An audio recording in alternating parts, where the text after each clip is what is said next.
I hate to start the show off by saying I told you so, but I told you so. We're going to talk about some of the updates from that Kings win last night. I call it the clutch game blowout. Karl Anthony Towns dispels any rumors that there is any locker room issues. Mike Brown also gave his comments as to why he went with that lineup. I call it the defensive show-stopping lineup to help seal the game last night. We'll talk about the 3-game winning streak and the improved Knicks, the much improved Knicks defense.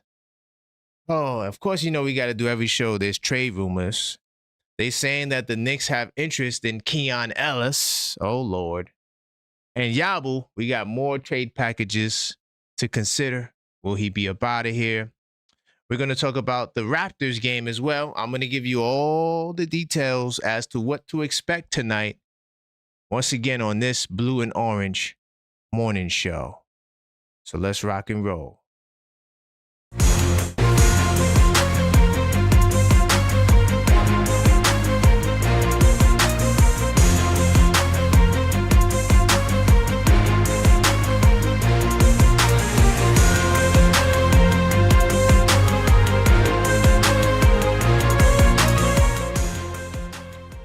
Welcome to the show. I am your host, Karan Pierre, the Objective Fan, and I'm straight out of Kings County, New York City's finest, and you know the vibes, man. Tell a friend that we live, man. Welcome to the show. We do appreciate everyone who just joined the show. YouTube is having some technical issues. I don't know what happened, but we're back right at it. Hopefully, we keep this show up. Big time salute to all the channel members in the building, especially everyone that was in the live show. Continue to smash that like button as you enter the show, okay?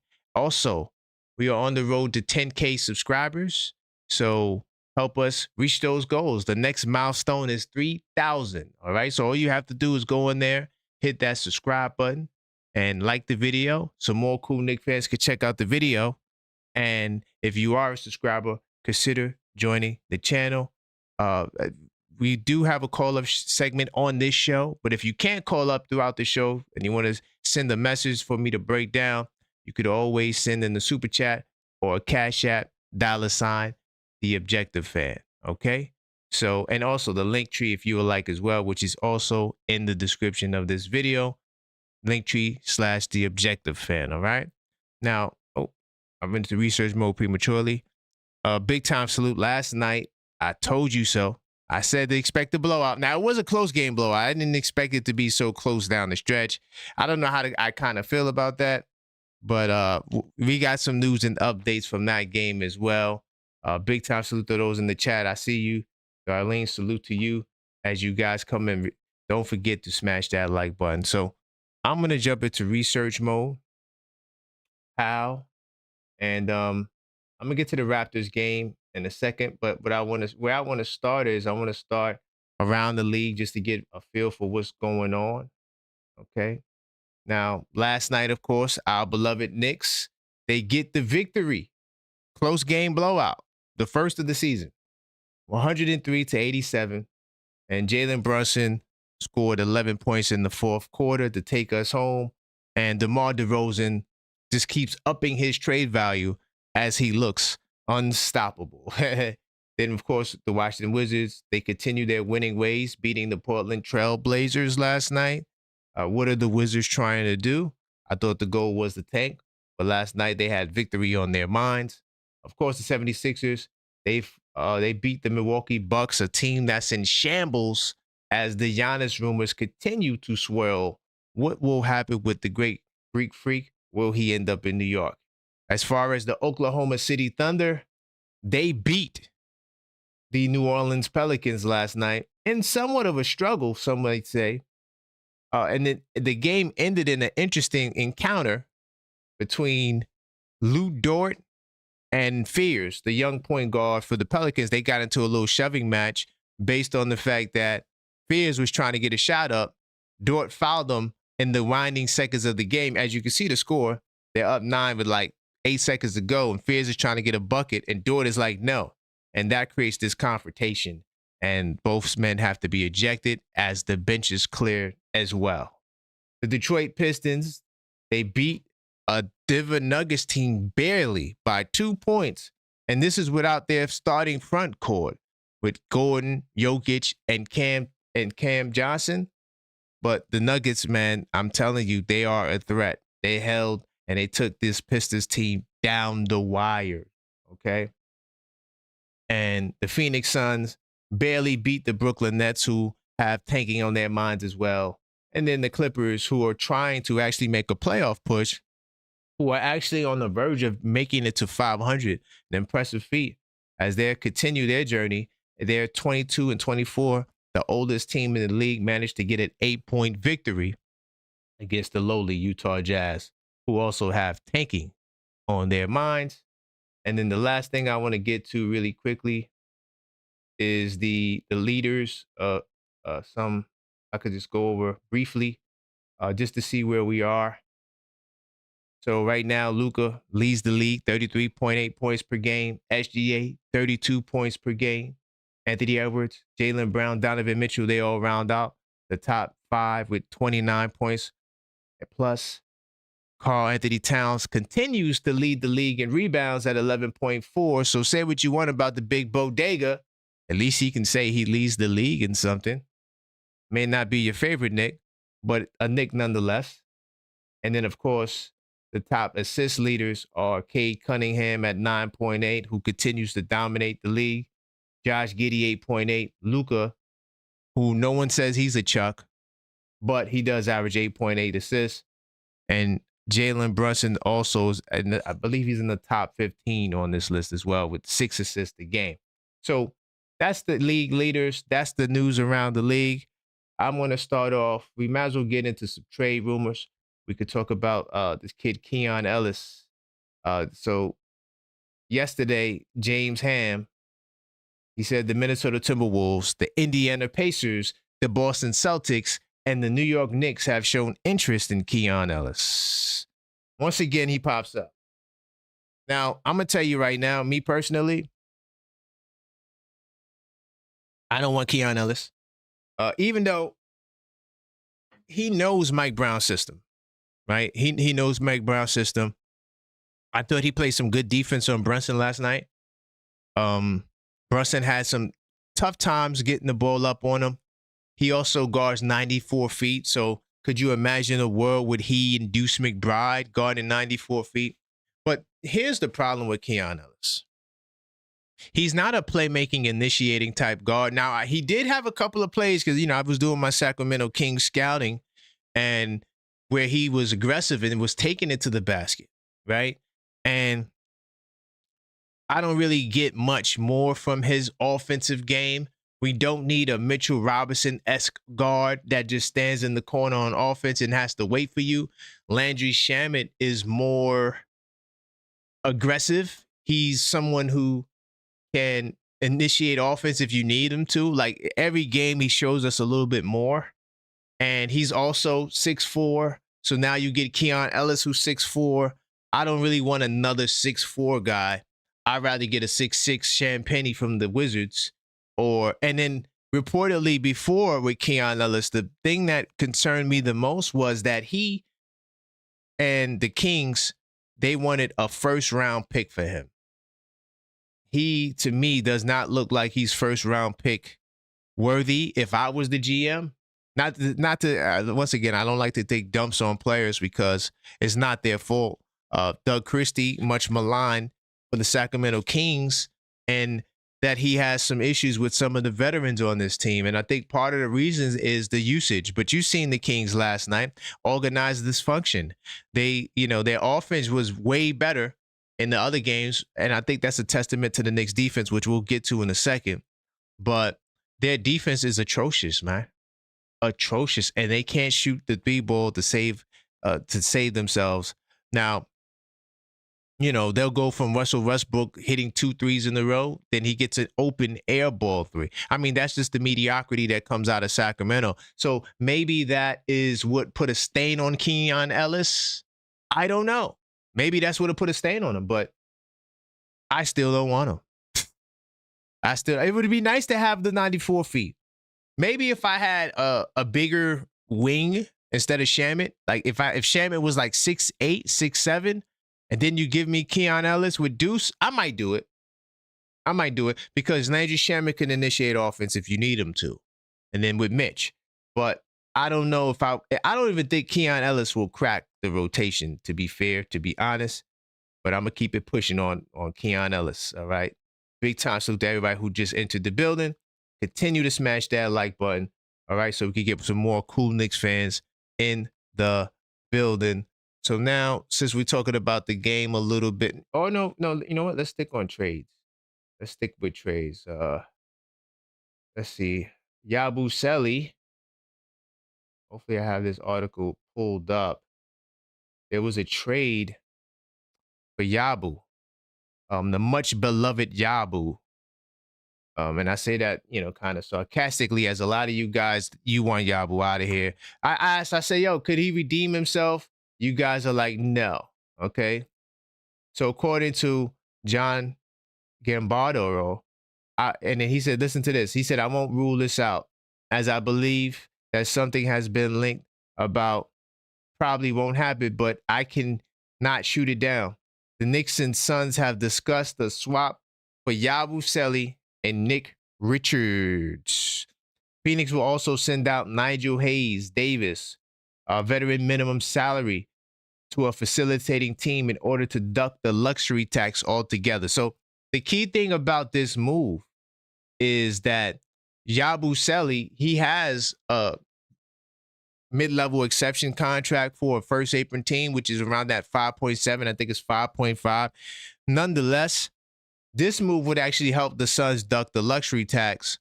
And Nick Richards, who's been a backup for the most of the season to Mark Williams, who's proven to be durable, this is why they're making this brother available, because in their minds, they want to come off a guy who they don't really use like that. They got my man Kamal Malawak from Duke. Knows how I said his name pretty good. Big time salute to the Duke Blue Devils, international guy. I think he plays for Sudan, South Sudan. Anyway, nonetheless, I think also to make room for him as well, who was their top pick last year in the draft.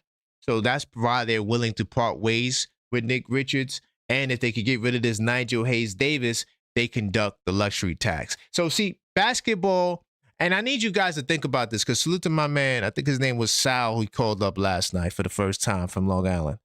Everybody keeps being concerned about Giannis, and it's shockingly, I don't think we got no Giannis news this morning, but people keep wanting to add certain mechanisms to this Giannis Antetokounmpo trade and say, oh, well, it's going to cost too much. It's going to cost you too much. You don't know that, brother, because the way Yabusele has been playing, in no world should you believe that he would go in a straight up deal for this brother, Nick Richards, right? But because of the politics and the economics of basketball, which puts a stain on the game, if you ask me, this is why, these deals happen. It's not about, oh, I need to get the same value and you have to butcher your team like we did for Melo. I'm tired of that narrative. Carmelo Anthony deal, while we love him, and I love him, he's one of my favorite Knicks of all time. But one, I mean, the package we gave up to me wasn't all of that, because you wasn't making the playoffs with Danilo Gallinari and Wilson Chandler and Timothy Moskov. I mean, come on, dude. Like, are we serious? And then we wind up getting Raymond Felton back. But nonetheless, Carmelo Anthony is not on the level of a Giannis Antetokounmpo. He's not at the same magnitude of a Giannis Antetokounmpo. Melo was never first team, nor was he MVP, nor was he Defensive Player of the Year, nor was he Finals MVP, nor was he someone who dropped 50 points in the finals game. So, and as much as I love Melo, it's a whole different ball game. You have to go out and get this player. This would be the equivalent at the time of getting. I'm trying to think who was the man. I don't want to say Kobe, but on that level of an MVP first team, a Dirk Nowitzki. Dirk Nowitzki, somebody that's top 5 in the league at that time, right? So it's not a comparison. I do got another article. I'm not sure if this is another trade. Let me just double check. But this is the Yabu news. Right now, because we're getting close to the deadline, we got to discuss whatever Yabu news is available because you just never know when he's going to be up out of here. And I feel like the Knicks, they got some itchy trigger fingers and they're looking to, make some moves. But sources I know, and let me see if I could get this. Oh, this is Mark Stein. So sources with the knowledge that New York's thinking have insisted is focused on smaller deals built around Gershon Yabusele's $5.5 million salary and shedding that contract before Yabu's $6 million player option kicks in. Because this is another detail that people need to understand with Yabu. They don't just want to trade Yabu because they think he's a bad guy. They're trading Yabu because of that $6 million option, which he will opt into because he needs to secure his future. He has plans and goals to get in the retirement plan program. So he needs to get some years in. So he's trying to get at least, I think he needs maybe 4 more years to get his pension. And so that's his goal. He wants to retire. He wants to be able to take care of his family. And so, Gershon Yabusele, unfortunately for him, and, he's a great guy, but he is on the block. We will return with more after these messages. So before I get back to the content, I do want to let you guys know I created a new Linktree page, linktree.com/TheObjectiveFan. All you got to do is go there, check it out. I got all types of stuff on there. You can send me a super chat. You can buy 82 Nights Journal, everything that I'm pushing, my Substack link, my YouTube link, my TikTok. If you want to connect with me more, want to get my email address, everything I'm pushing is directly on linktree.com/TheObjectiveFan. Definitely go check it out. Scan the barcode, link in the description, links everywhere, and you will be able to access more of me. Now I'll let you get back to the content. But before I do, don't forget to subscribe, like the channel, like the video, so more people can check out the video. But also, if you are a subscriber, consider joining the channel.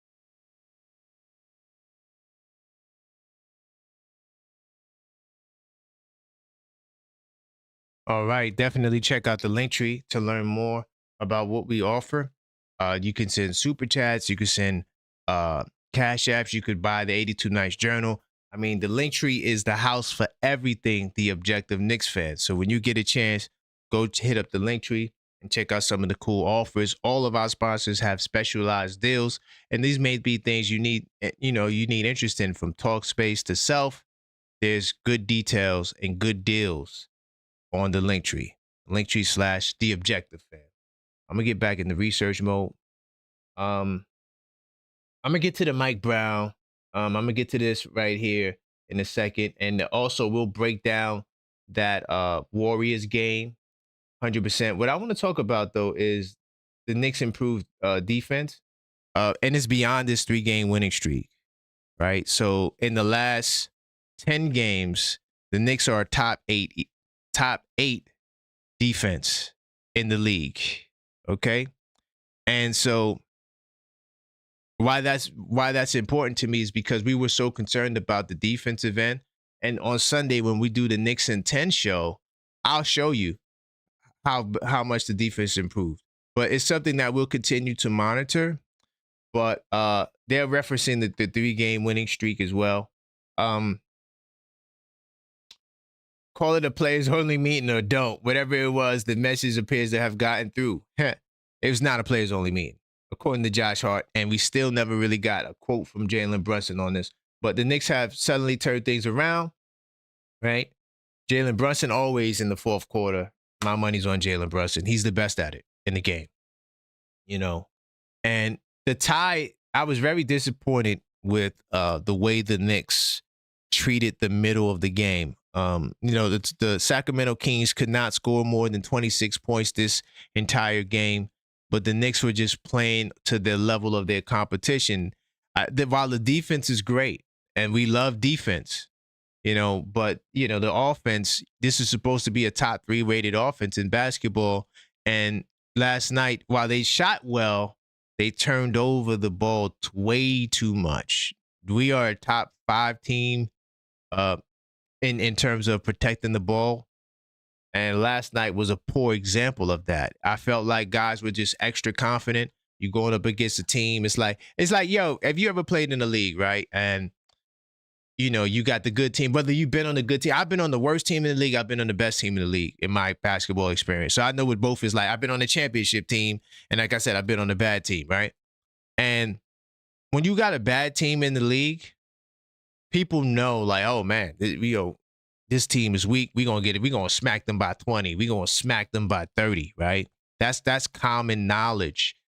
But for some reason, the Knicks don't, they come out, sometimes they do. I mean, in the beginning of the season, we were running through teams. We had way more blowouts. But recently we've been getting blown out, and then we've been in a lot more close games. So for some reason, we just have to be down to get up. And that's the next level for this team.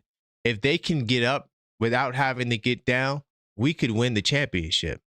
I think this team has that potential. But the problem is we'll come out first quarter 36-26, fire, right? Instead of building on that and getting another 30-point quarter, we get 26 points, they get 25 points. Okay? And it's like what's going on? Like, we have to do a better job. And then the third quarter comes around and you get 20 points and they score 21 points. It's like you're playing to the level of your competition. But once again, the defense, fire. To hold a team to 72 points to a quarter, this is a team that put up 71 points against the Cleveland Cavaliers. To hold them to 72 points in 3 quarters. See, that was the flip side to last night's game, and I'm going to do my short game review, breaking it down. While the offense was bad, if you were so focused on that and the fact that we were not blowing this team out, you missed out on how great the defense was. The Sacramento Kings, I don't have it in front of me, but their offense was pretty good in the last 5 games. Their offense was 13th. Just stat check that.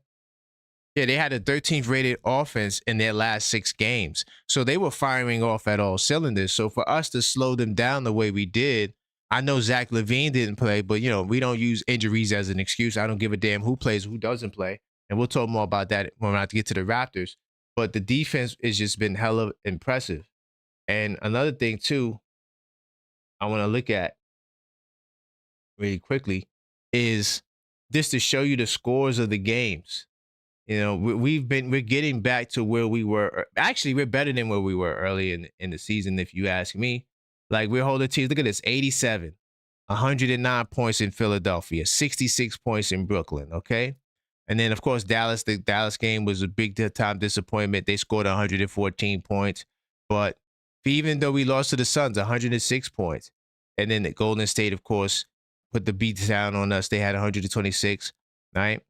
But after the Golden State Warriors game, this is why I said the last 5 games, 6 games, our defense has been really better in terms of holding opponents down. Now, are these the best offensive teams in basketball? No. But Sacramento was playing good offense. They were playing better offense. And this is why you don't just go by the season's rankings. You got to see where a team is in recent time, because a lot of things change. Like, you may see somebody, they may be ranked, let's say, 5th in offensive rating, but in the last 15 games, they're bottom 5 in the league. So then that means they're not playing up to what their season rankings is all about. And that's why we do the Knicks in 10 show.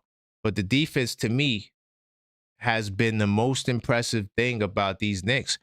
They are doing a great job in defending the ball. And that's what propelled us to this 3-game winning streak, right? And so when we talk about the winning streak, once again, I know, I'm going to go back to where I was at. Once again, I know that the Sacramento Kings are not a great team. They were 1-5 coming into the game. But hey, you dealing with a Philadelphia 76ers team that had Joel Embiid looking like the MVP, at least on offense. Okay. And then you smack the Brooklyn Nets. This is what, but you see, these wins right here are all important because they're going to propel us forward to where we need to be as an organization and franchise. So I'm happy that we have been able to weather the storm, so to speak. I'm happy that we have been able to improve and make adjustments. And I think that tonight, while the odds may be against us slightly, still a close game according to Vegas, and I'll get to that a little bit later when I break down the Raptors. But I do believe that the win streak can continue. I do believe it, and I'm curious to see what else these guys have in store.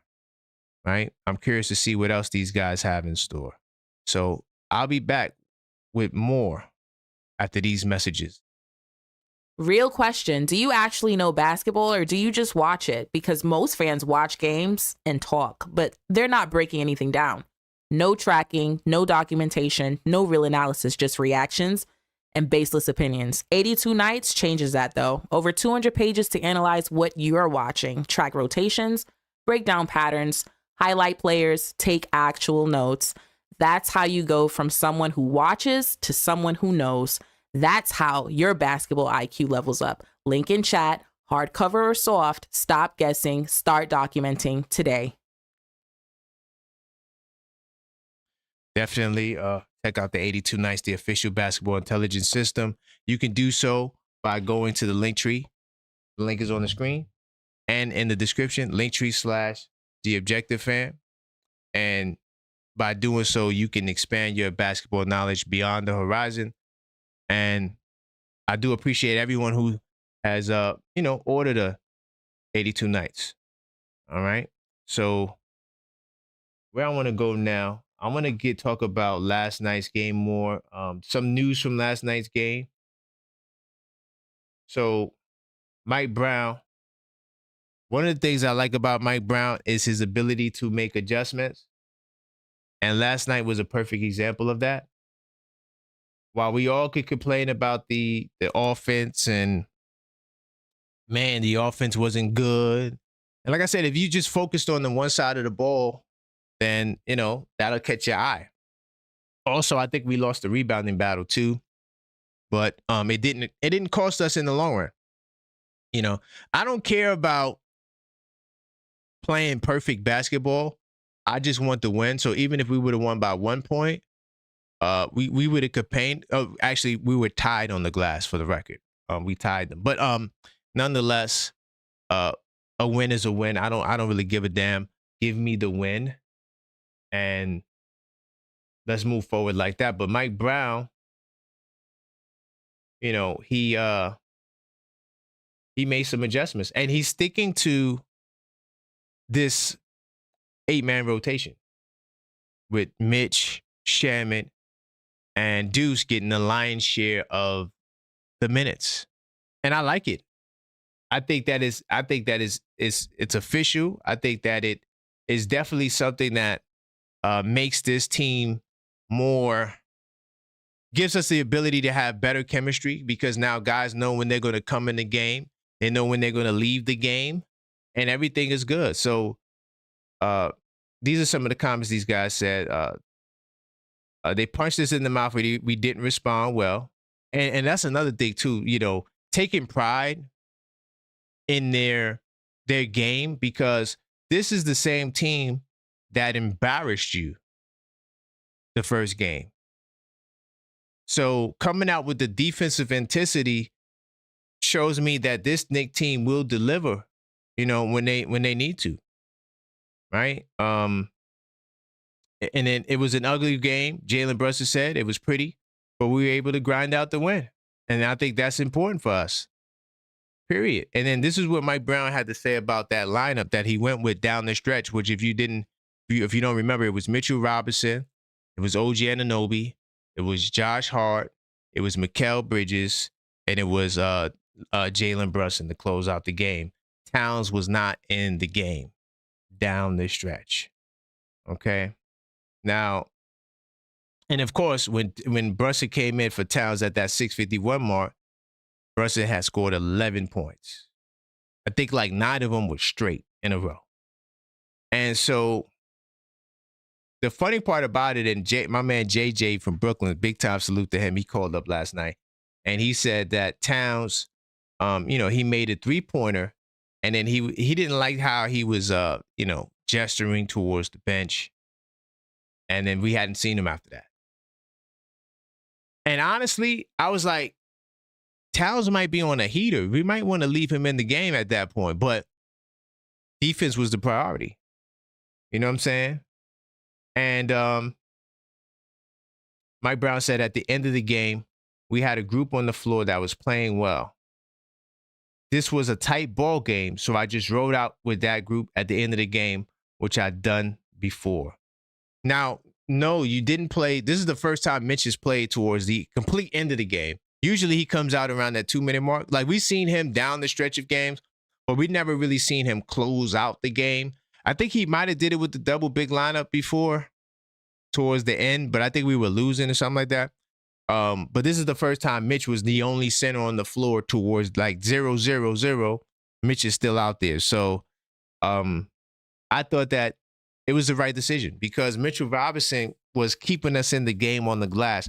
Like, one of the reasons why we were down or struggling is because this team was matching our energy on the glass. The kid Caldwell, man, that kid is hella impressive to me.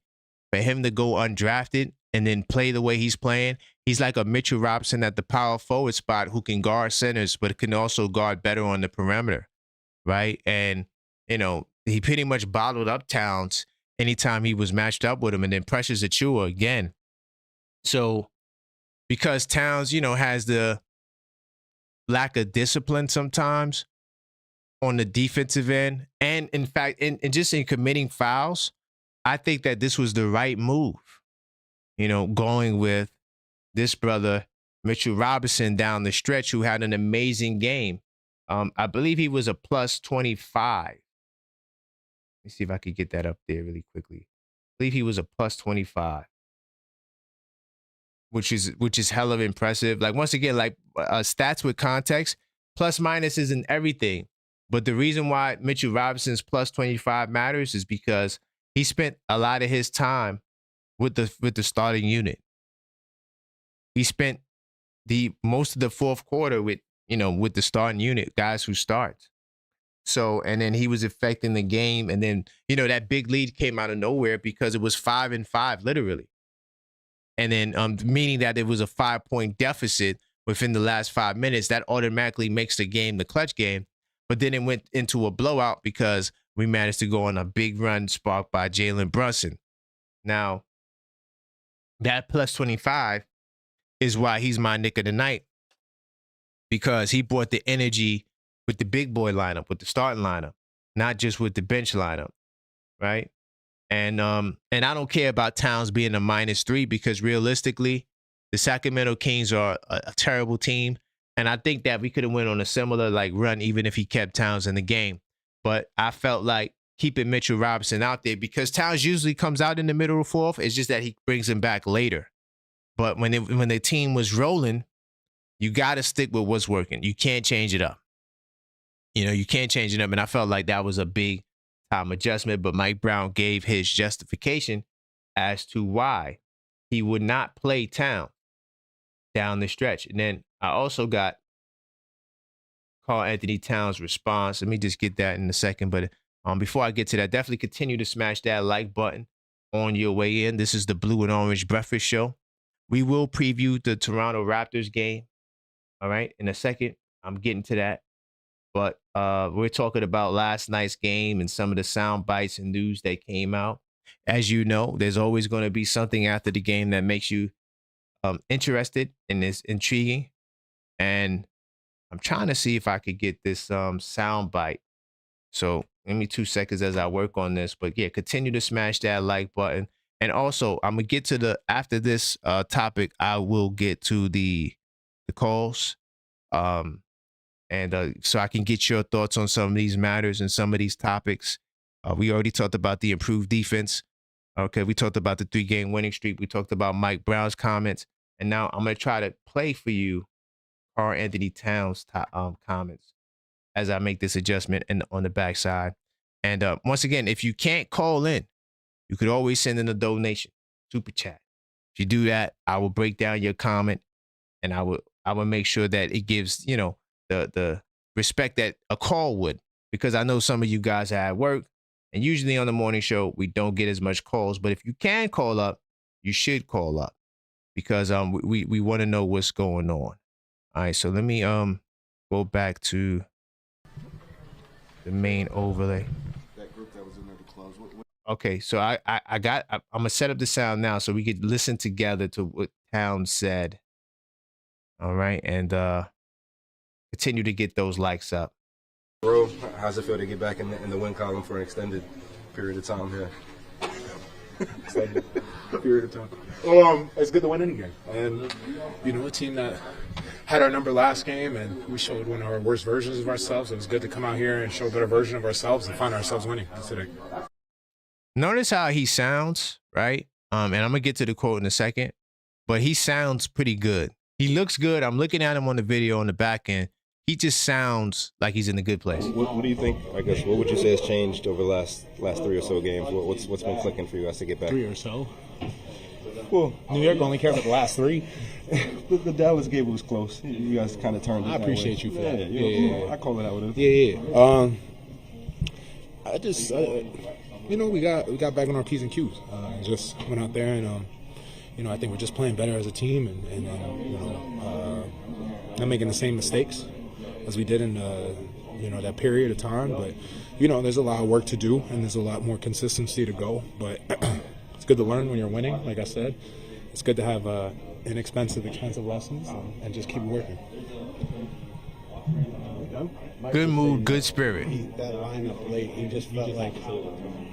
When I hear that, that's when I ask my question. He said that lineup late, he just felt like it was a tight game and those guys were playing well together. From your perspective, like, He saw what he saw. We got to win. It's the most important thing. like you don't get upset or take it. We got the win. That's the most important thing. That's all I care about. New York care about. This team care about is the win. That's all this team cares about is the win. Salute to Ian Begley. Good question. We want to cut the fat. We want to cut the fat. All right. I like Ian Begley going and ask that question. I'm curious to know your thoughts on that soundbite as well. But Ian Begley asked him, you know, are you upset that, you know, you were benched essentially? And he's like, nah, I care about winning. But with NBA players, it's not what they say. It's what they don't say in their body language. His body language in this interview, to me, was really good. Okay? I didn't get no cap from it. And once again, I'm going to double down, triple down. I'm going to go back in research mode. I'm going to double down, triple down that this team has no chemistry issues. Yeah, I'm going there. This team has no, I don't give a damn what these people want to write, what these people want to say, because the goal is definitely always to tear the Knicks down and create stories and narratives because it gets clicks and views. And people like controversy. Oh, it's bad. The truth is, you know, sometimes, you know, they say the truth is stranger than fiction, but in this case, the truth may not be as entertaining because there has to be a problem. Oh, the body language police. Oh, look at the body language. Oh, he doesn't like him because of his body language. You don't know that. You don't know what the conversations are behind the scenes. Then you got people that call up, oh, I know someone that knows someone. Okay, I take it at face value. Because people like controversies. Like, you can confuse a bad moment with beef and tension and issues and problems. And there's oh, man, yeah, we got to move him because he doesn't like this guy. If that guy didn't say that, then what you're really going off is hearsay, because most of the time you don't got a source that wants to put their name to that. And a good journalist wouldn't even go with those narratives, because we can get everything from clips and sound bites like we heard from what Towns just said. And All they care about is winning. I've never seen a more selfless team from like an ego perspective of, no, you take a shot. No, you take a shot. Anyone telling me that they have a problem with taking shots, it doesn't make any sense to me. It doesn't make any sense to me because Towns has the opportunities to get shots. These guys don't call for the ball. You don't see it. When you watch them tonight, look to see if anyone does this. Hold on.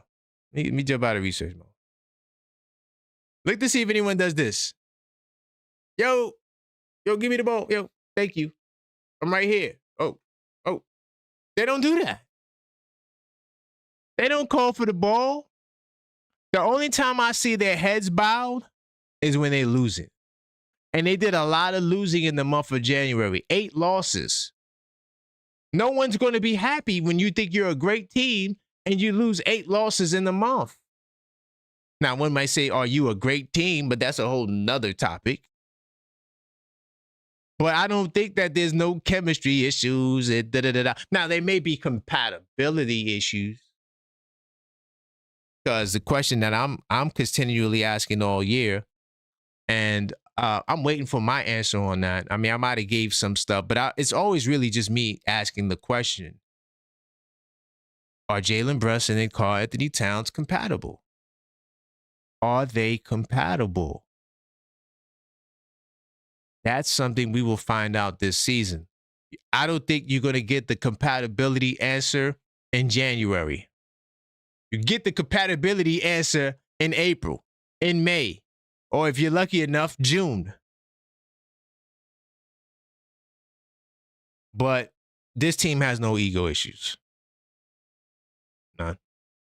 There's no alpha dog on this team from a standpoint of, I need to be the man. Oh, they don't got that on this team.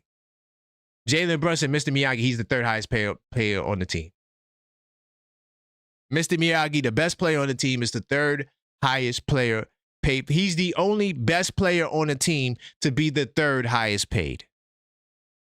Let that sink in. Let that resonate. This team is too damn selfless. And will their selflessness prevent them from getting a championship? That is the question, because while selflessness, basketball, and team is good, you still need that guy that's going to be like, all right, give me the damn ball. And one thing Jalen Brunson has shown us is that he is capable of being that guy to say, give me the damn ball. And he will demand and command the respect from others. So we'll talk about that and more after these messages, and we'll get to your call on the wake-up call. The Objective Knicks fan is officially partnering with creators and brands this year. If you have a product, service, business, or personal brand and you want exposure to thousands of passionate New York Knicks fans, turnkey promotional opportunities are now available. Here's what's being offered. Ad rotations, a 30-second ad placed throughout a full episode, including the opening and mid-show breaks. Maximum visibility with links in the description, reaching both live viewers and replay audiences. Now we have the Business Spotlight, a full 30-minute interview feature highlighting your brand, your journey, and how fans can support you. Includes logo placement in the thumbnail, direct links in the description, cross-promotion across platforms, and permanent evergreen content on the channel. And last, we have co-host opportunities, where you can appear as an official co-host on the Blue and Orange Breakfast Show or Knicks Nocturnal. Your name in the title, in the thumbnail, equal airtime, and full promotional support across the Objective Knicks Fan Network. To activate and grow with us, go to linktree.com/theobjectivefan now.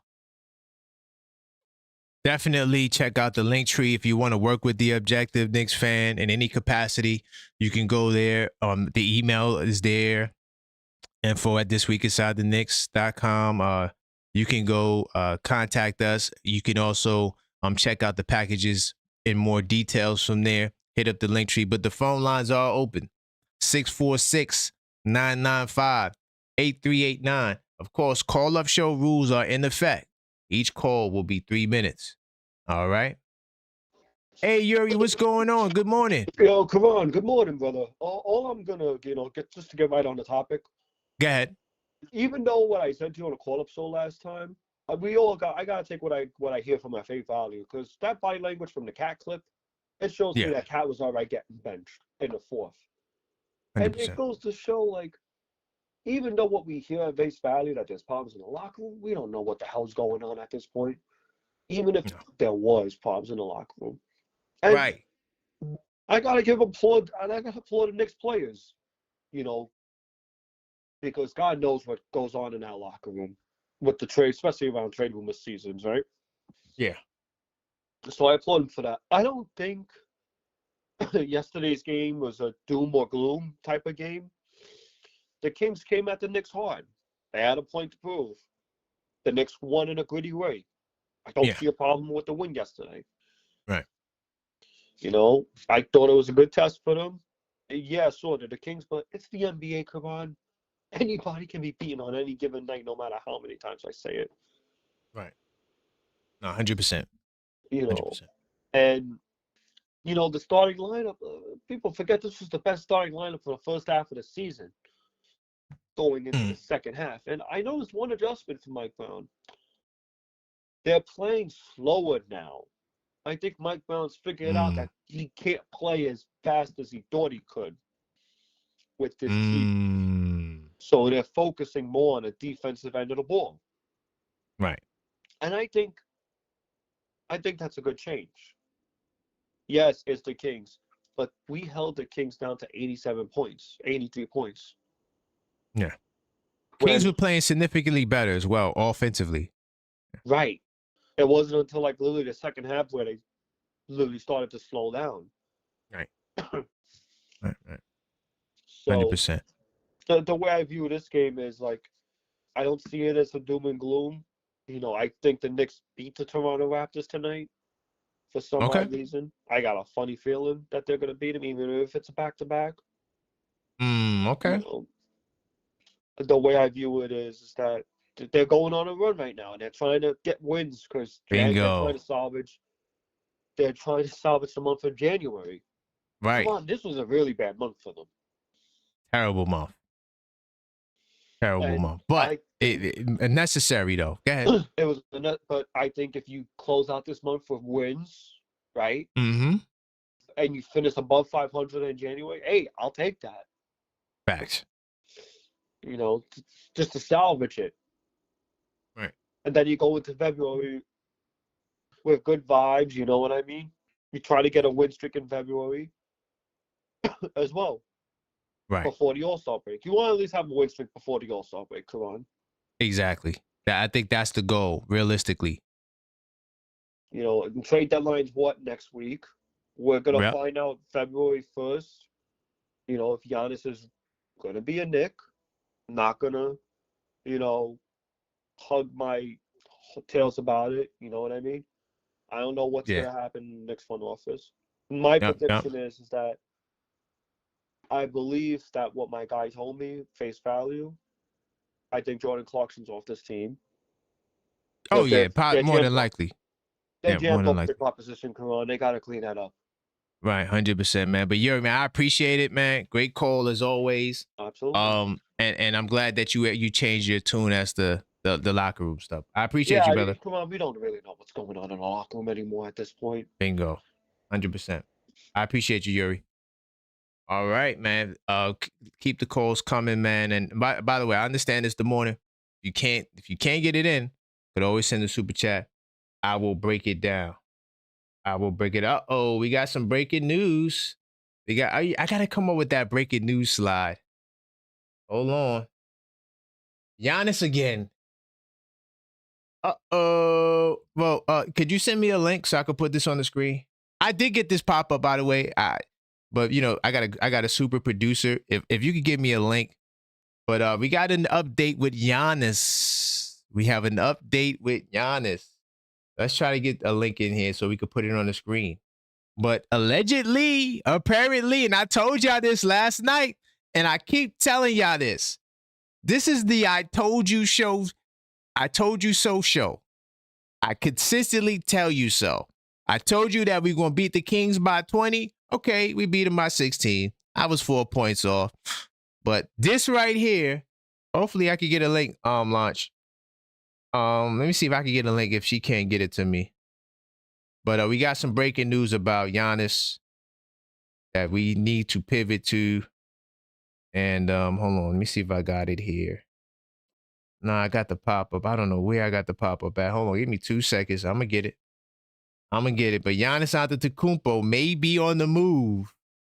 Like I said, oh, wait till the summer. No, you cannot wait till the summer. You have to get rid of Giannis now. All right? You have to get rid of him now. Let's see. Launch, you got a link or no? I can't do screenshot right now. I need a link if you want me to talk about it. Let's see. All right. Let me see if I can get the link.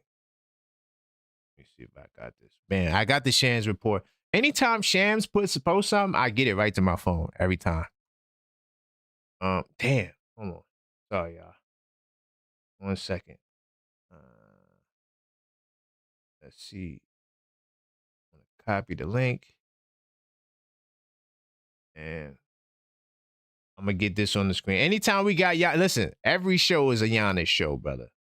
Because the reality is that he can become a Knick.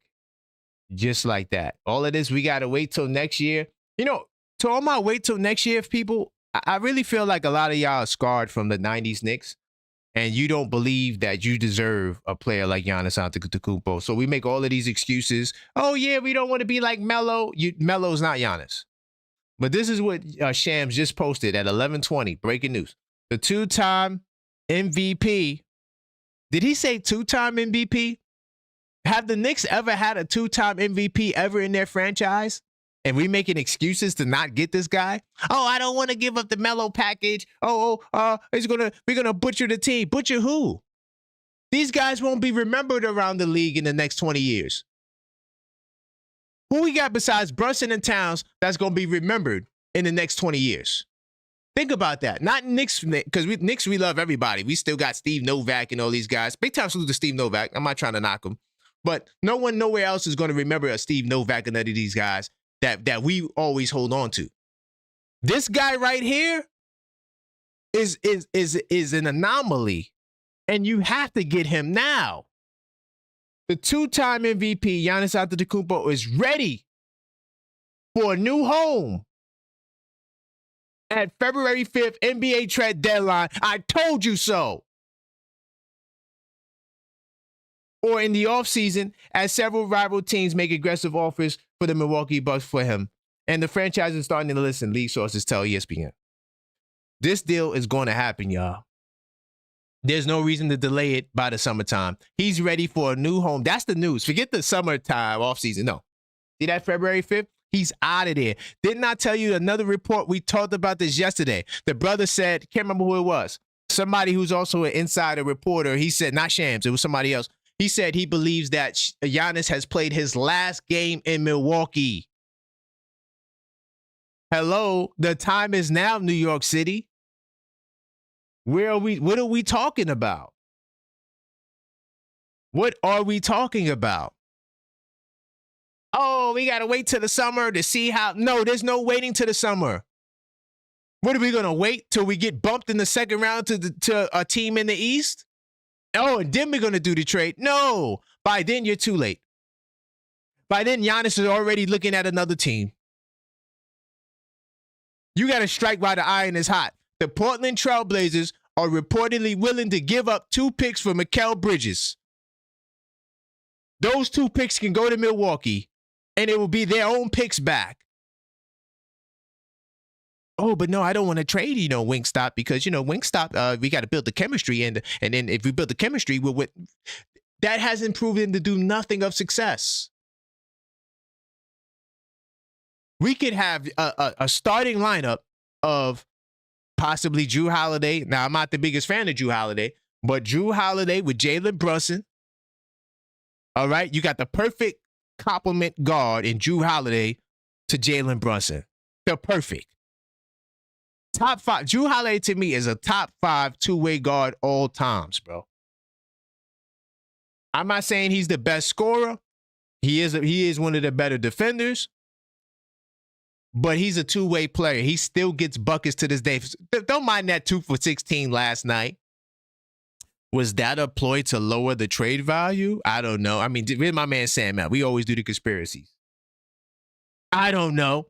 But I ain't worried about no goddamn 2 for 16 shooting. This brother is an all-time great at defense from the guard position. I put him with Jalen Brunson, Josh Hart, by default small forward. I mean, we could always trade for somebody taller if you want. Najee Marshall now. Now you can bring Najee Marshall into the mix. I'm making the move. I could give a damn about what we building. Oh, I don't want to shake nothing up. This is where we are. As an organization, we gotta make the move. Now he's ready to go before February 5th. Oh, I'm not the bad guy, y'all. It was them. They wasn't passing me the ball. Oh, no. We're not playing team basketball. Oh, God, no. It wasn't me. It was my agent. He's the one. He's the one having conversations on my behalf. Not me. Not the good old boy Giannis. I told you so. The Knicks need to strike now before the Lakers get a way to get him, because he will go to L.A. I'm telling you right now, there is no delay. There is no wait. Call up 646-995. You see what Shams just put out. Breaking news, the wake-up call in full effect, even though it should be the brunch call, but the wake-up call is in full effect. 646-995-8389. Call up to be heard. What say you? I want to hear your thoughts on this. Giannis always comes up in every show, and Shams makes sure to post this while we are live so we can stop our show and read his tweet. What a great job by Shams. He is the best at what he does. And of course, if you can't call up and you want me to read your message and respond to it live, you can always send a super chat to $TheObjectiveFan, or you can send a super chat in. But yeah, that's the breaking news, man. You know, I told y'all. Yo, man, this thing is going down, bro. It's going down. And it's either you don't want to be in the trade or you're going to let somebody else go get that championship with Giannis. That's just how it's going to work. If you can't wait till the summer, bro. Because now when the summer hit, here's the cheat code. When the summer hits, now you become a second neighbor team and you build around these guys. Now, let's say Najee Marshall. Oh, not Najee Marshall, because he's too young. Let's say you get a veteran guy like a Chris Middleton, who is still valuable and could get buckets and could come in and help you on a championship run. Not to be there for the whole season, but just to come into the postseason and help you from a veteran perspective. Now you could go sign that guy for $5 million. You're not going to be hard capped at the second apron. Now everyone's going crazy with the news. I get like 10 notifications. Giannis is ready to be moved. Giannis is ready to be moved. This is a big deal, y'all.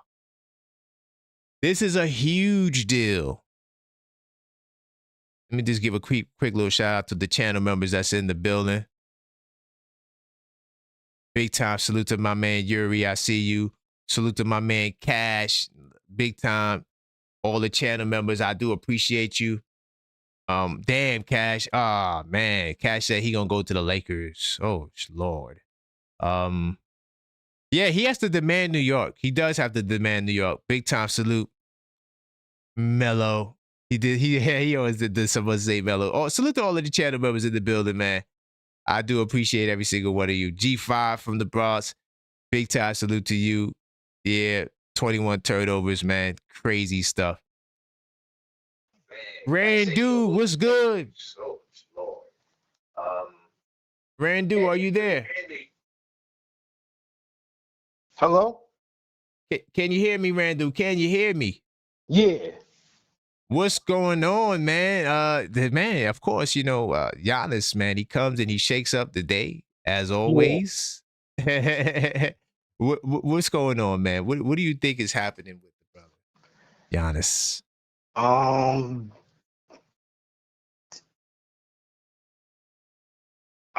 boy.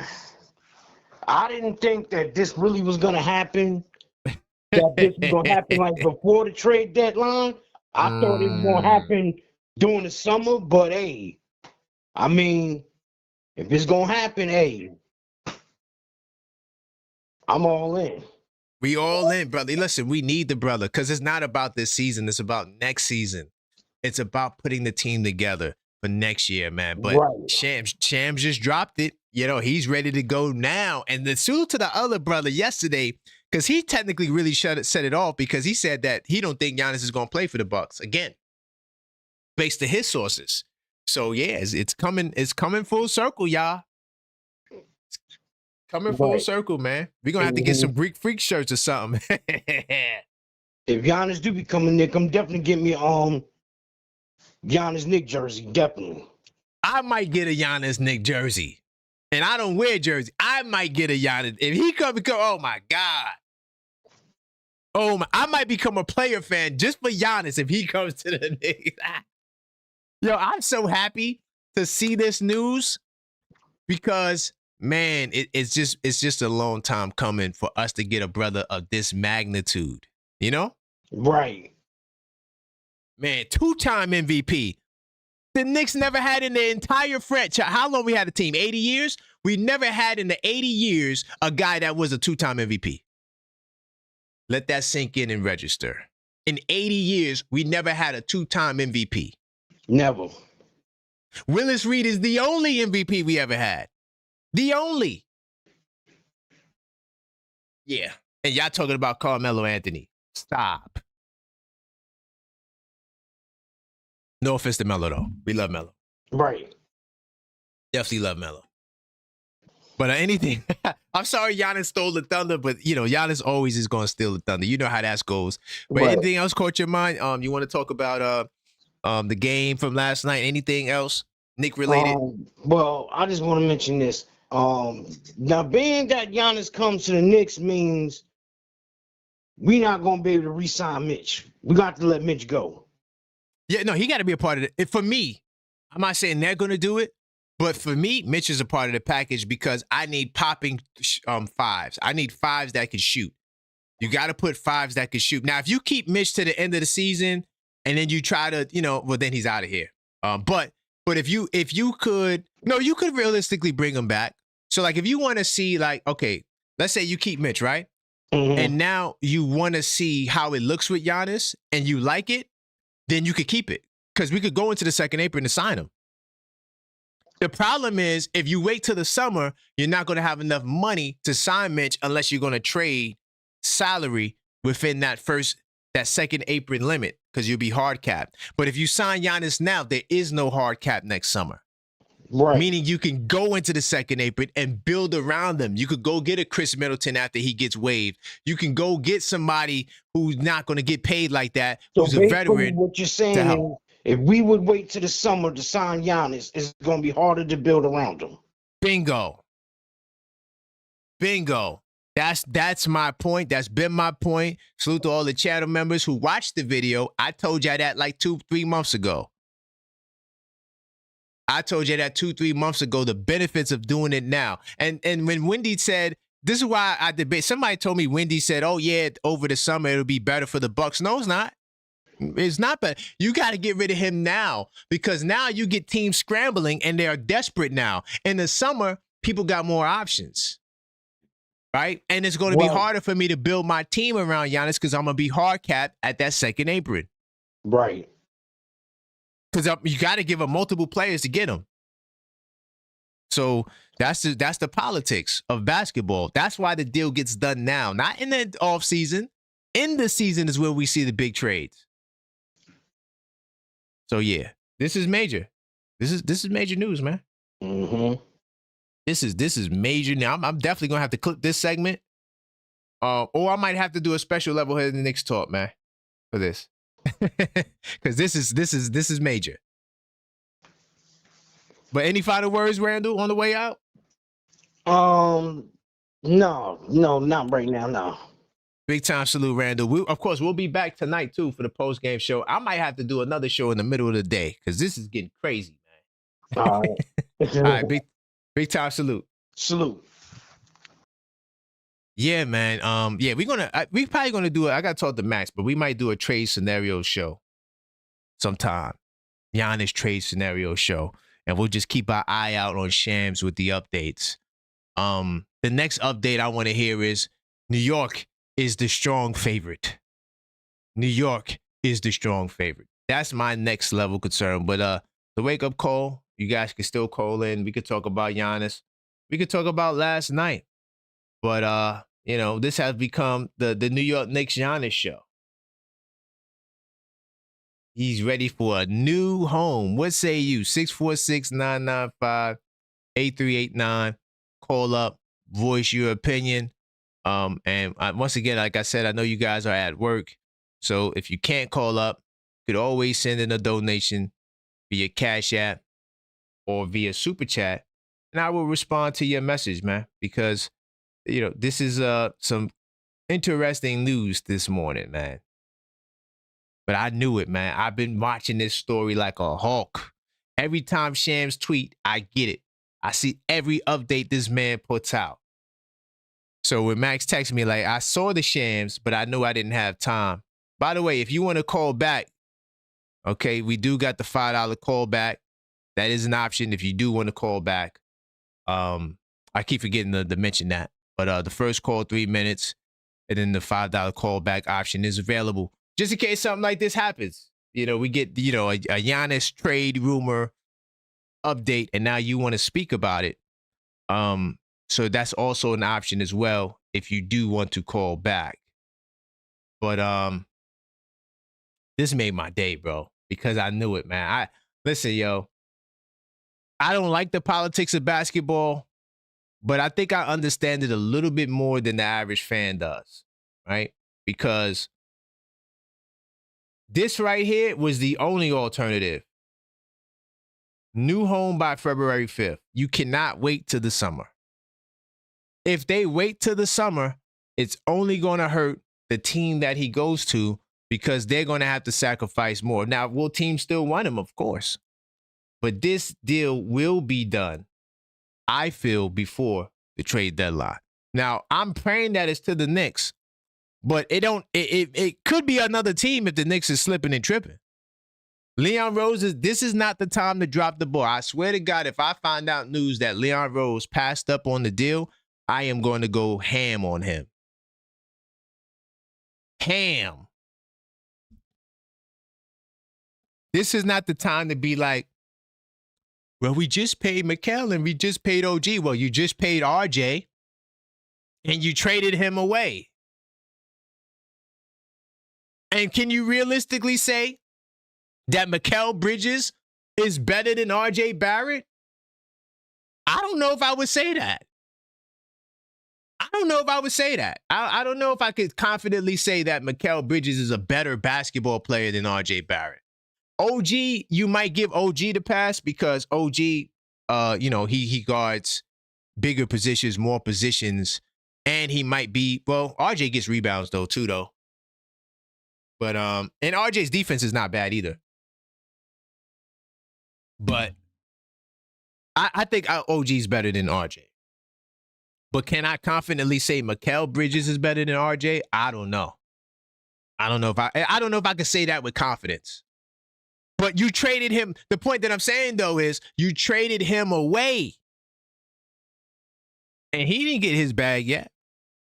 Or he was in the first year of his bag. One of the two. Either way, he didn't get to see the full potential of the bag. So I don't give a damn about what plans you made. When it's time to pivot and you get a 2-time MVP, you got to get a 2-time MVP. You feel me? You got to get a 2-time MVP. You've never had one in your entire franchise. Have you ever had a defensive player of the year? I don't even know if we had I know you never did it. If we did have a defensive player of the year, it's back in the 50s. Because I don't remember no other Knick being a defensive player of the year. So not only do you get the 2-time MVP, you also get a Defensive Player of the Year, something you never had in your entire 80-year franchise. Or was Tyson Chandler? No, Tyson Chandler might have been Defensive Player of the Year. Hold on. Let's pull that up. I think Tyson Chandler did win it. But let's pull that up. I think Tyson Chandler, I could have sworn he did. I could have sworn he won it while he was in New York. Let's see, 2011 champion. 3-time defense. 2012 Defensive Player of the Year. Yeah, Tyson Chandler won it. Right. I don't think we had another one besides Tyson Chandler. Yeah, big time salute. First of all, big time salute to Tyson Chandler. All right.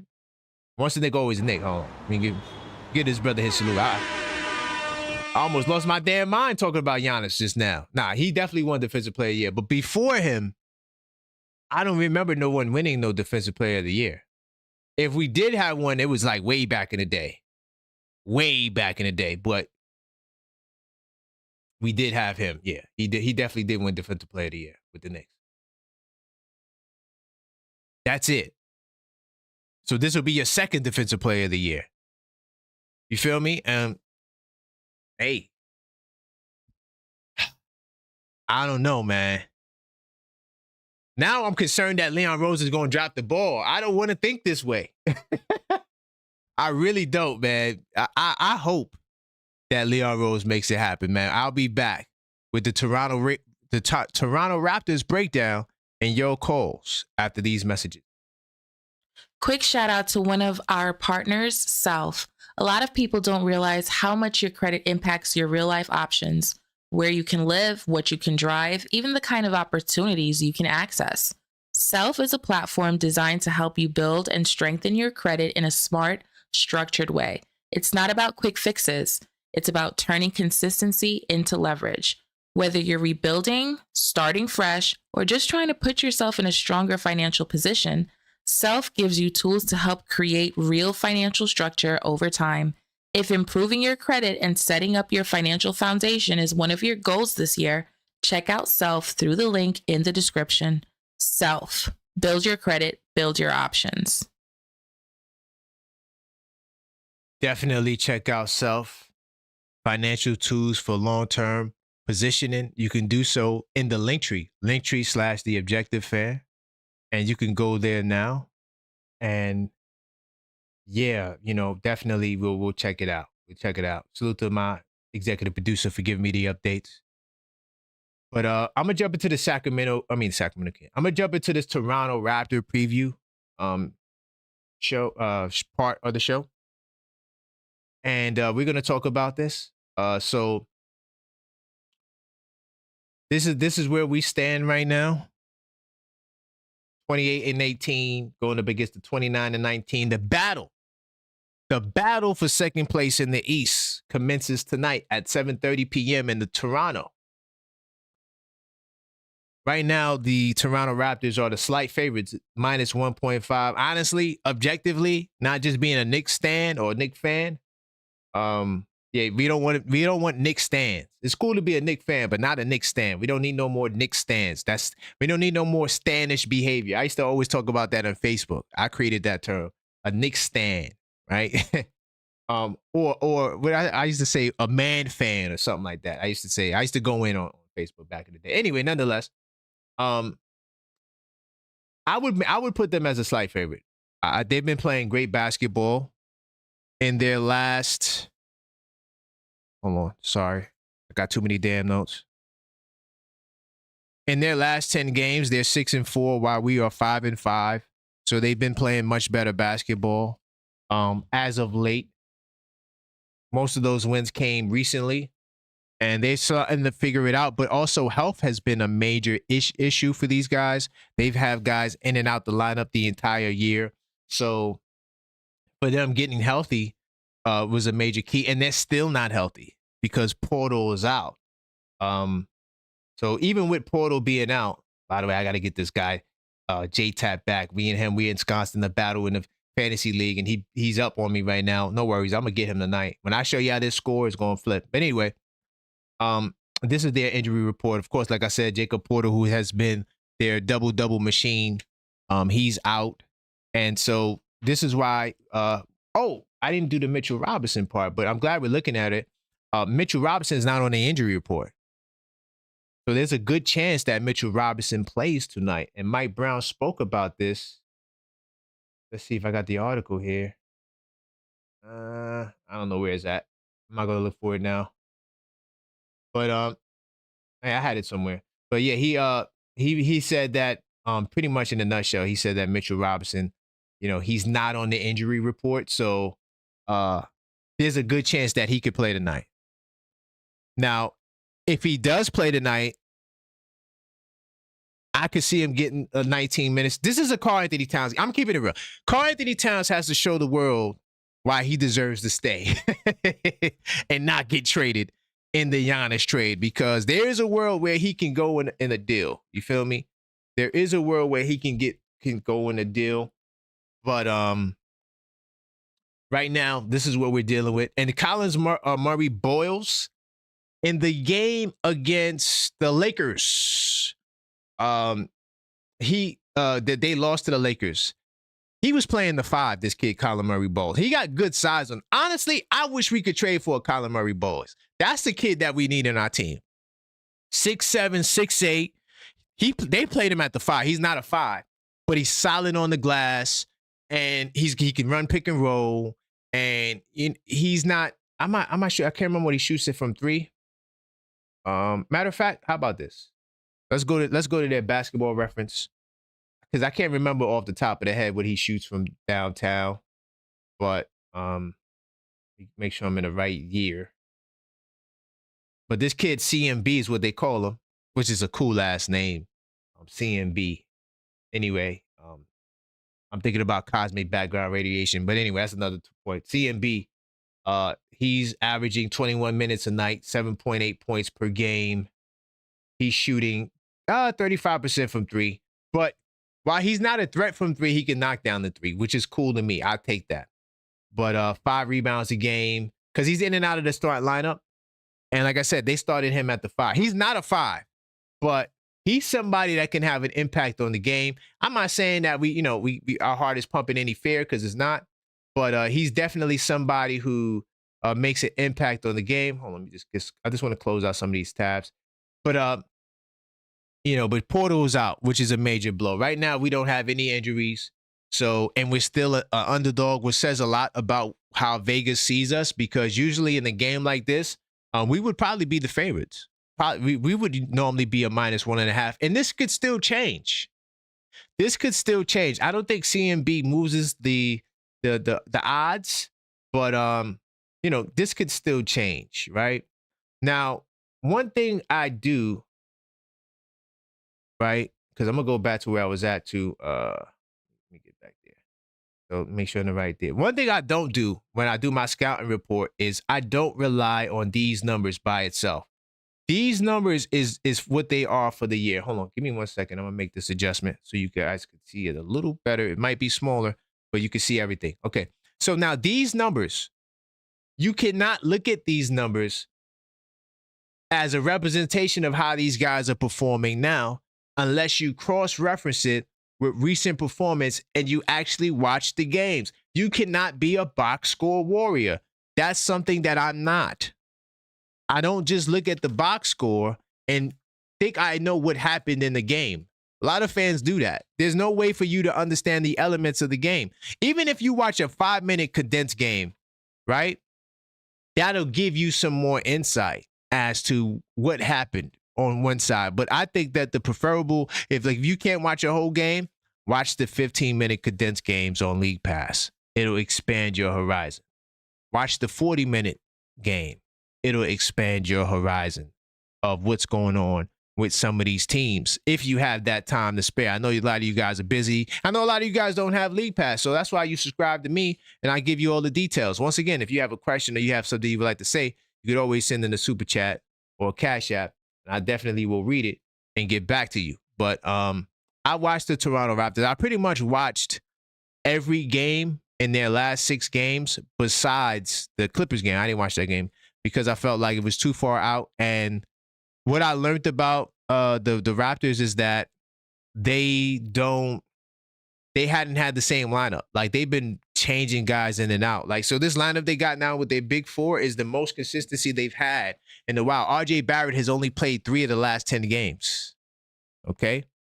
And so, you know, Scotty, in the last 10 games, because that's what I'm focused on, Scotty Barnes, he's averaging on the season 19. He's upped it +2. So Scotty Barnes is who we need to watch out for this game. Last game, I told y'all to a T, I called it out. I said, Brandon Ingram, he's going to cook you. You have no answers for him. And he scored 31 points the last game. I told y'all that. I said he's going to cook you, no answer. On this channel, I tell you a lot of I told you so's because I watch a lot of basketball and I see what's going to happen because, you know, it's just trends and what's going on. So this is not going to be the Brandon Ingram game tonight. This, honestly, I expect Ingram's probably will have a good game. I'm not saying he won't have a strong performance, but I'm looking at Scotty Barnes, who's +2 on his season average at 21.3 in the last 10 games. And Emmanuel Quickly, who is he's burgeoning into the player that a lot of us thought that he would be. He's averaging 17.1 points on the season. In the last 10 games, he's averaging 20.6 points. He's a +3 on his points total. He is playing much better basketball. In the one game against, who was that? I think that was the Warriors. He had 40 points, 10 assists. 40 points, 10 assists. IQ is bringing it every night. I think he is a problem because Jalen Brunson, that is his assignment. So Jalen Brunson, we're going to need him to win his matchup, which is basically old school. Winning a matchup is just outscoring the opposing player. Because we know that Brunson's not going to be able to stop him. We know how crafty Quickly is. I just hope Brunson doesn't get into foul trouble, which Brunson normally does not get into foul trouble. But IQ is going to attack him. IQ is aggressive. Sometimes when you watch the Toronto Raptors, one of my biggest knocks against them is that they don't have a consistent go-to guy. They play team basketball. You know, RJ Barrett still calls for the ball. He's the only one you'll see out there calling for the ball. But they don't have a consistent number one option. Ingram becomes that sometimes, the de facto guy. But recently, it's been balanced. I think IQ has taken a lot of that. And then Barnes also has had some stretch of games where he's been putting in work. So, you know, this team is a team that is definitely capable on the offensive end, but they're not really a top-ranked offense.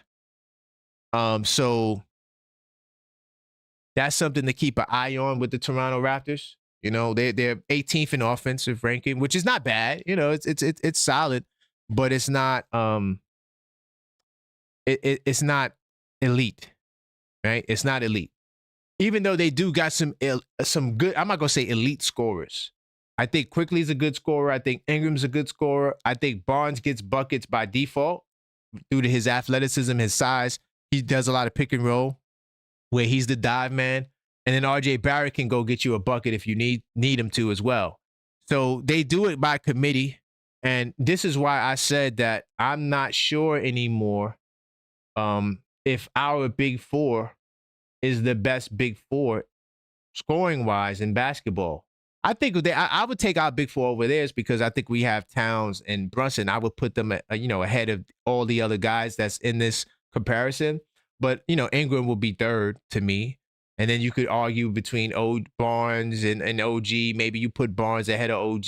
Then, then it becomes debatable after that. But Towns and Brunson, to me, are still the best two players on the floor when these two teams match up. But when you look at what they're getting, on the year, RJ Barrett in the last 3 games, only 14 points, but don't let that fool you because on the year he's averaging 19 points, right? So, they got 4 guys giving you 17 or more. Not too many teams have that level of production from their top 4 guys. Okay.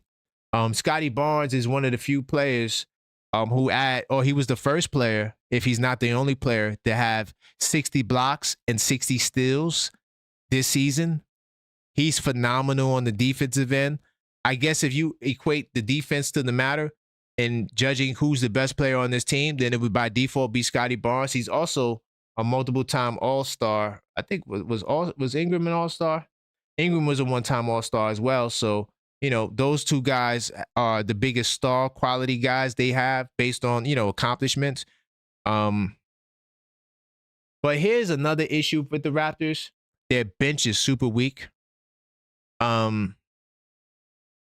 What it is with the Raptors is that the injuries have hurt them. And this kid, Sandro, who is playing, incredible basketball. In the last 10 games, he's averaging 13.8 points per game. And on the year, he's averaging 11.1 points per game. He's played 46 games for them, started 11. He has become the guy they go to start, though they like to play him off the bench. But he's someone who starts, and he's a pick and pop threat. He can also dive on the pick and roll. He and Quickly are developing such an ESP that can be threatening towards us, especially with Towns and Brunson having to defend the pick and roll, which is another concern of mine. But Mitchell Robinson is going to be a major key if he can go tonight, and then Deuce McBride as well, to try to take the pressure off of. Because once they go to the bench, Brunson will have an easier assignment. But nope, I can't say that, because this kid, Jamal Shad, he only averages 7.2 points per game, and I didn't pull up his last 10, but he's somebody who is definitely capable of making a difference. And CMB, he's averaging 7.8 on the year, but he's averaging 11.3 in the last 10 games. This is why him being there is important. They could use that 11.3 points going into a battle, a much heated battle against the New York Knicks.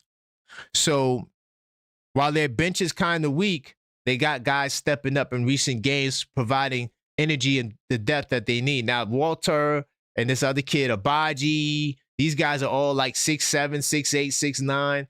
They bring energy. They're not scorers at all. Oh, well, he's 6'5". He looks like he plays like he's 6'7", this old Abaji kid, so he's not that tall. But Walter, he's like around the 6'7". Hold on, let me just stat check this brother's height. Because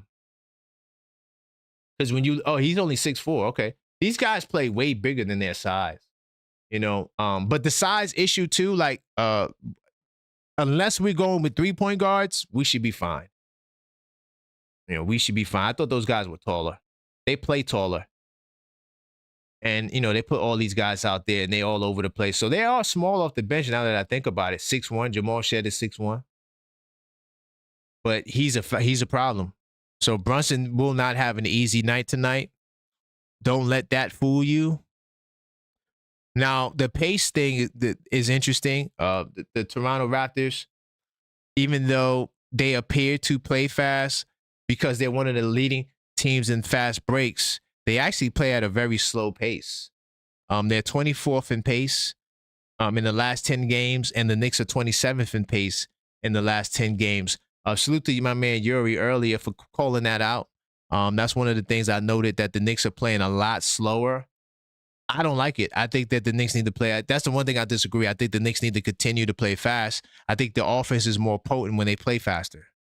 Because it's not like you said they're valuing possessions. They had 21 turnovers. My bad. I keep saying 18, but they had 21 turnovers last night. So the pace thing is interesting, and I'm going to give you the Knicks record against slow-paced team. Believe it or not, the Knicks do better against teams that play at a faster pace. I don't know why. I don't know what the correlation is.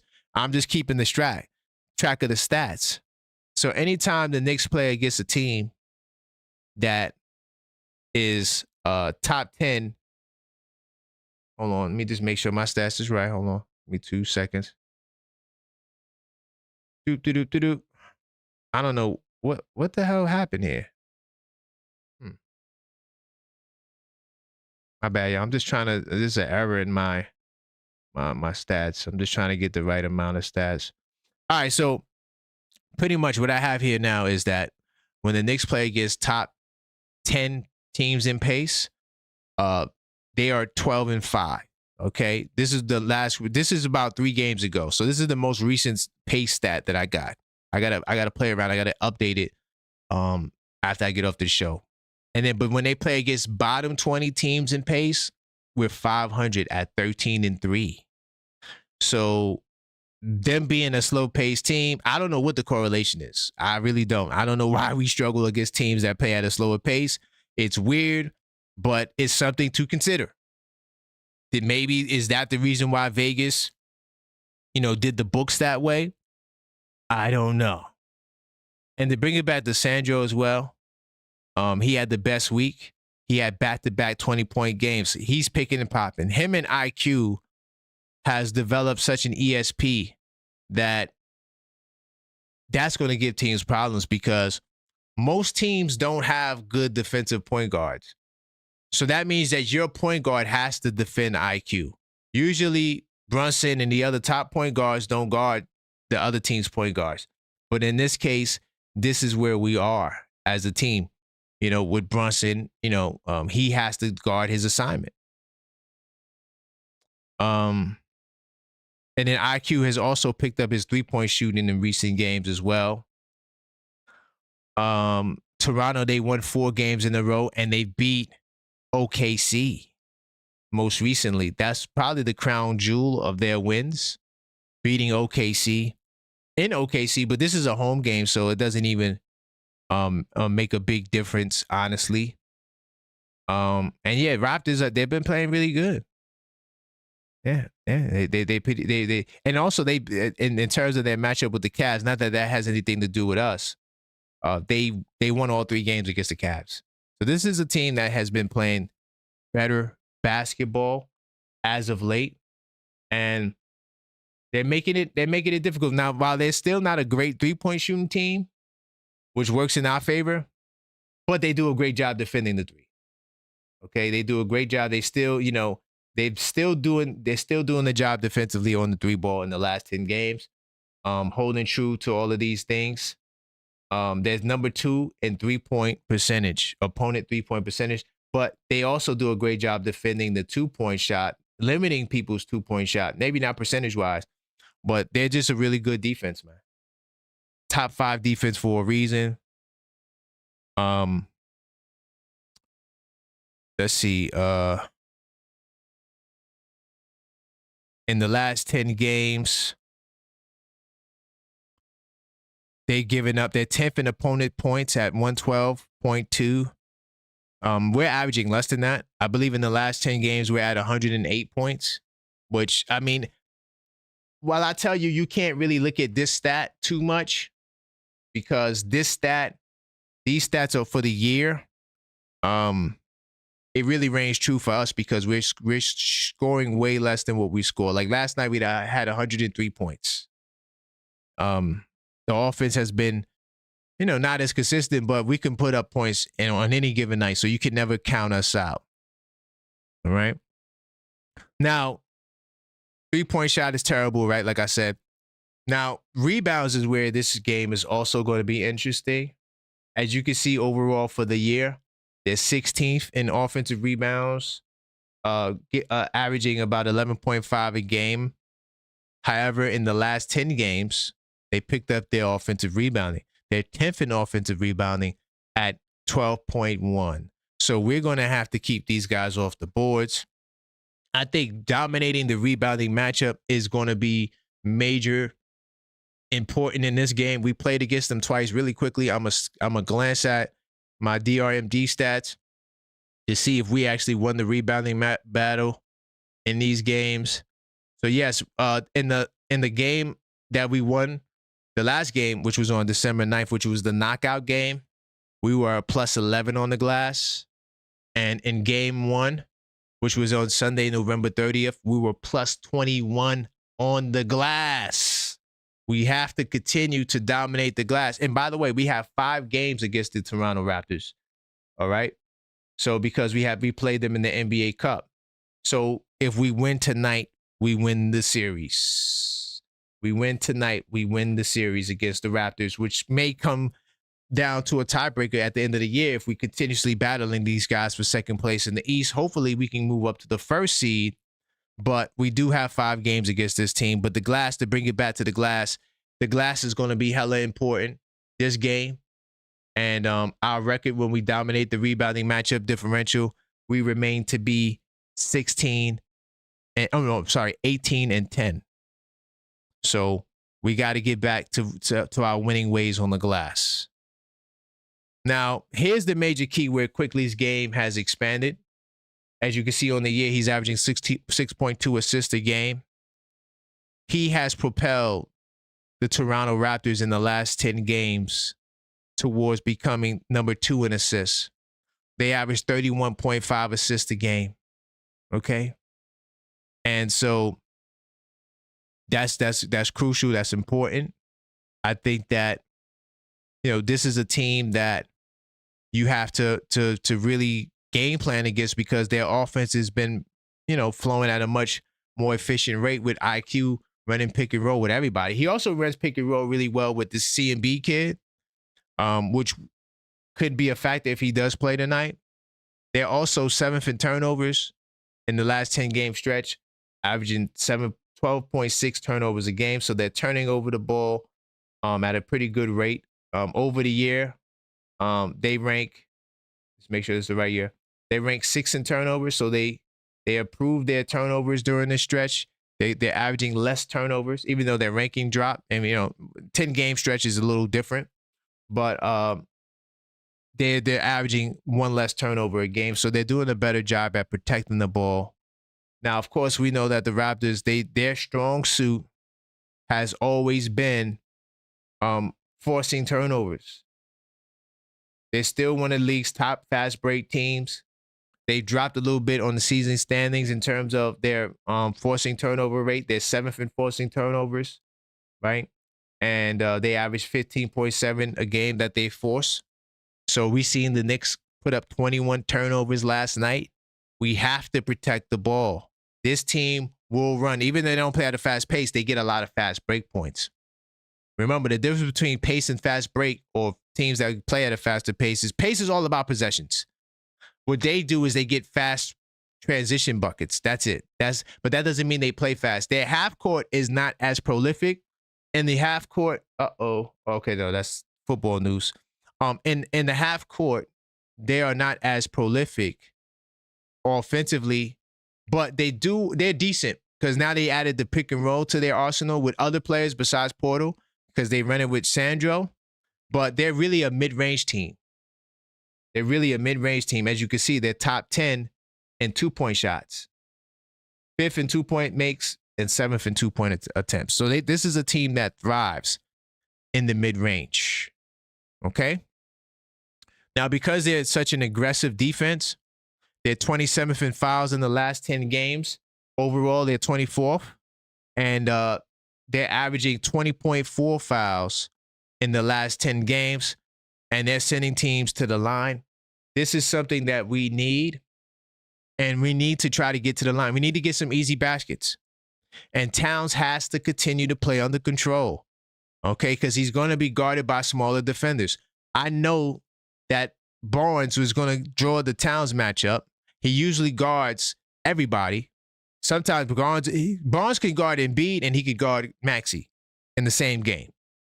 And he's one of the best defensive players. He's definitely top 3 defensive player all year, 100%. What Barnes is doing is incredible. So we got to be up for the task. Okay? Now, here's where the Knicks have an edge. The Raptors in the last 10 games, while their defense is a top 5 defense, in the last 10 games, their defense ranked 16th. And they become more of an offensive team in these last 10 games. But the Knicks, we rank 8th, like I said. Now, here's where the major key is. The Raptors are 13th in net rating. All net rating is the difference between offensive rating and defensive rating. I don't want to just throw stats at you. I am Stat Master Miyagi, stats with context. I just want to give you what the difference is. And usually the team with the higher net rating means that you're performing at a higher rate based on efficiency. But it doesn't mean you're going to win the game, right? But it's just to track performance in the last 10 games. So the Raptors, they're 1.8. The Knicks were 3.9. So the Knicks have actually been a little bit more efficient when it comes to offensive defensive rating than the Toronto Raptors. Okay? And a couple of more things I'm going to get to before I move on. Do I need to go to NBA.com? Let's go to NBA.com really quickly just to get a visualization on the chart they use. I like how they show the chart. So this is our record in the last 5 games with the Raptors. We pretty much dog walked them. I mean, we smacked them December 23rd last year. 2 years ago. 139 technically because it's 2026, but this was December 23rd, 139 to 125. Then we beat them January 8th last year, 112 to 98. Then we beat them last year, February, 121 to 115. Then, of course, this year we beat them 116 to 94. So we won the last 5 games against the Toronto Raptors. We've been owning the Toronto Raptors, right? And now I'm not going to act like they're not a better team. Okay, I'm not going to act like they're not a better team since we last saw them, but I don't know if they're that much better. I don't know if they're that much better. Now, also, remember, there was no RJ in both games. So we're going to see RJ Barrett for the first time. And their record when RJ plays, I believe they're 17-7 with RJ. And without him, they're 11-12. 11-12 without RJ, 17-7 with RJ. Okay. And yeah, that's something to keep in mind. RJ could be the difference maker tonight. Now, I'm not saying that we're going to lose, but I'm just giving you the stats to look at, to notice for this game. And also, Quickly didn't play the second game. But OG didn't play in the first game. So, that's why I don't really care about injuries, because you say, oh, he didn't play, but he didn't play. I mean, it's usually even, right? Sometimes you might get, okay, well, our best player didn't play. All right, cool. It is what it is. But let's see. I got some more cool stats. I got some more cool things about this game.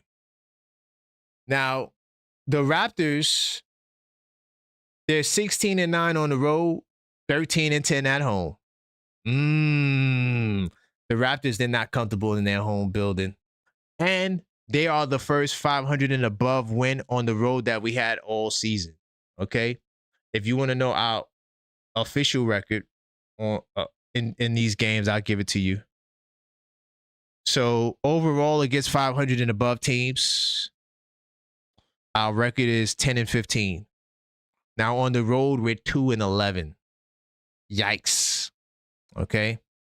2-11 on the road. But our first road win against a 500 and above team was Toronto. This team, they're not that great at home. They only have a plus 2.1 differential. They did win 4 games in a row, but we won 3 games in a row. So what are we saying? What are we saying? No, there's no reason why we can't win this game, and I think we should win this game. The first time we beat the Raptors, this was this game right here. Let's see if I get it up there. Did I close out the window? Hold on. I'm going to get it for you. No, I'm in NBA.com. That's why. Okay. So look, the first game we beat the Raptors, right? How many of you guys remember this? This completed a 4-game winning streak. When we beat them this time, this was back on November 30th. So we honestly can go on another 4-game winning streak. How ironic would that be? We sparked 2 4-game winning streaks with wins over the Rockets. I take it. And of course, the second time we beat them this year was the knockout round, which is an extra game. That was not a scheduled game. Also, in this first game, we held them under 94 points. Right now, we've gone on a little streak of holding teams below 100 points, right? In the last 3 games, we held teams below 100 points. Does the trend continue tonight? Okay. A lot of interesting stuff, man. Let's see. I talked about Ingram cooking us in the last game. We had no answers for him. We had to live with him because OG has to guard Scotty Barnes. Nobody else on our team could guard Scotty Barnes. He going to put them in pick and roll. He going to get them in that little mid post and cook them. So OG has to guard him. So that means we can't put OG on Ingram. That means Mikal Bridges or Hart has to stay with Ingram. Just the same way DeRozan cooked Josh Hart. Josh Hart just might have to be a sacrificial lamb tonight. Okay. And let's see what else I want to say. My handwriting is terrible. There's more, but that's all I got for you on this game. I'm predicting a tough win on the road against a team that's not a great home team. We had their number. We've been having their number. No matter who plays, who doesn't play, I think that we could get them. I think that we get them. You know, even though our scoring is dropped, I mean, we have a more high-powered offense. We're a better rebounding team. They are the better assist team by far, right? 8.4 steals a game. You know, we right there with them. Turnovers is a match. I mean, this team, we match up really well with them, right? Toronto, one of the best fast break teams, like I told you before. Second chances where we live. This is why we need to dominate the offensive glass, especially if we're not shooting well. But the points in the paint, this is another fact that I didn't cover. That's something to watch.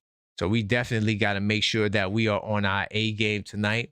Now, tonight we will be, that Maxine just gave me the confirmation, we will be doing a Giannis Antetokounmpo trade scenario show at 5 p.m. tonight. I look forward to seeing you. We got the game, and then we got the post-game call-up show, so we're doing 3 a day today. I look forward to seeing you guys later. And until next time, as always, let's go Knicks.